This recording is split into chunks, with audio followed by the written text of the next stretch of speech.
Hey friends, Barkey Dog here, back with another movie review. This time out, I found an odd little movie for you that promises adventure, romance, a bit of sci-fi, pirates, action, a mystery, and treasure. This time we're talking about Mystery on Monster Island from 1981. No, not that Monster Island. There's no Godzilla in this one. Not literally, at any rate. Mystery on Monster Island was based on a story written by Jules Verne. Never heard of it? Well, there's a reason. Anyway, our story goes like this. Not Steve Gutenberg here is a young man in a hurry.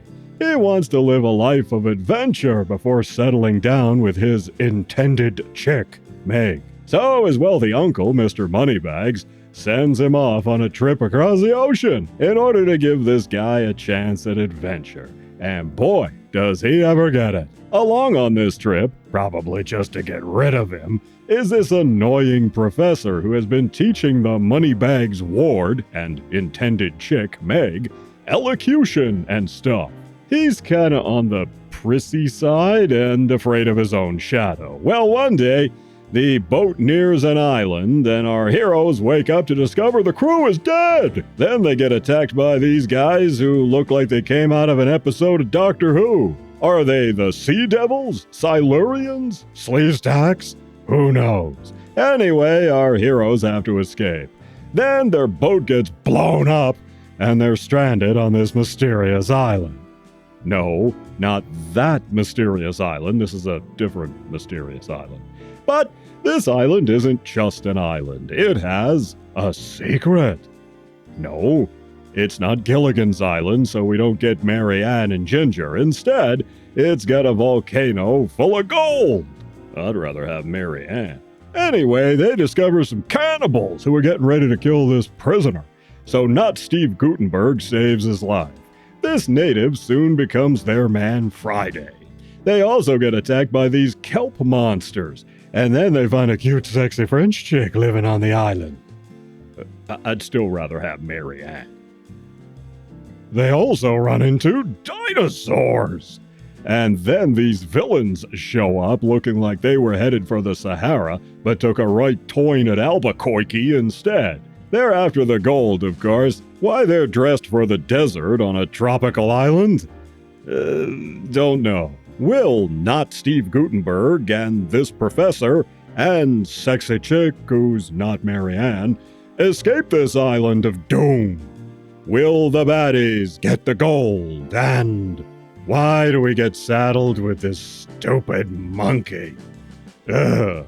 In our cast, we have the legendary Peter Cushing as Uncle Moneybags. We also have General Zod himself, Terrence Stamp, as the main baddie.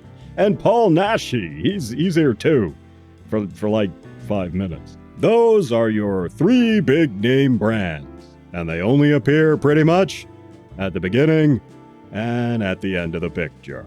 Not Steve Gutenberg was played by Ian Serra. He didn't do many movie roles, sadly, and in spite of everything, I rather liked him. He was quite serviceable. Would have been nice to see him in some more stuff.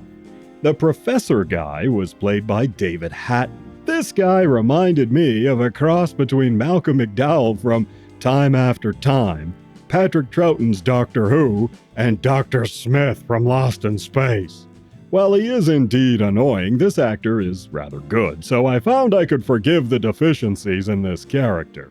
He's not phoning it in, he really works it.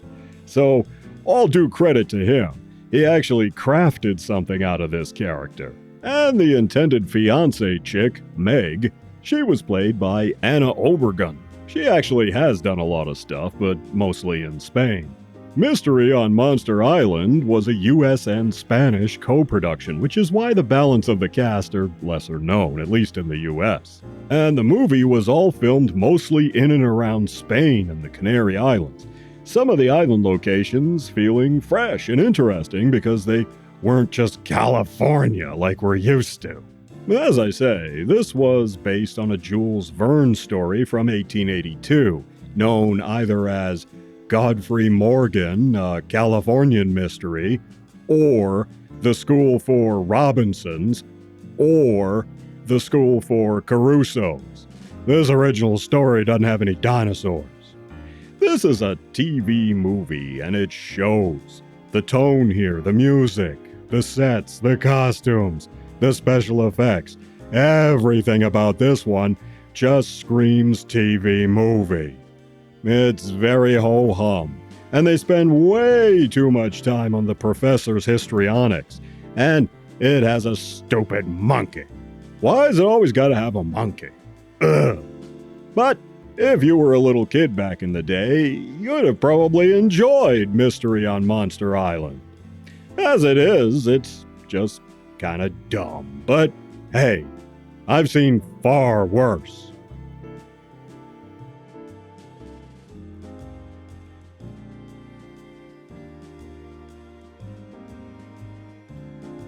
You don't have to just suspend your disbelief with this one. By the end, you'll have to launch it into deep space, where it will never be heard from again. At least this isn't really insufferable. The locations look good, and we see Peter Cushing. That's cool, right? And there's a twist ending, too. And in the final analysis, while it's no 2001, there's just something about throwing on a movie like this, switching off your brain, and accepting the retro vibes from watching something innocuous made back in the day. In a way, I could even recommend it, but you've got to be in the right mood for this one. So I'm giving Mystery on Monster Island 1 3/4 paws up. I've definitely seen worse, though. Do any of you remember this thing? It was new to me. Well, anyway, you take care of yourselves, and I'll see you in the next one.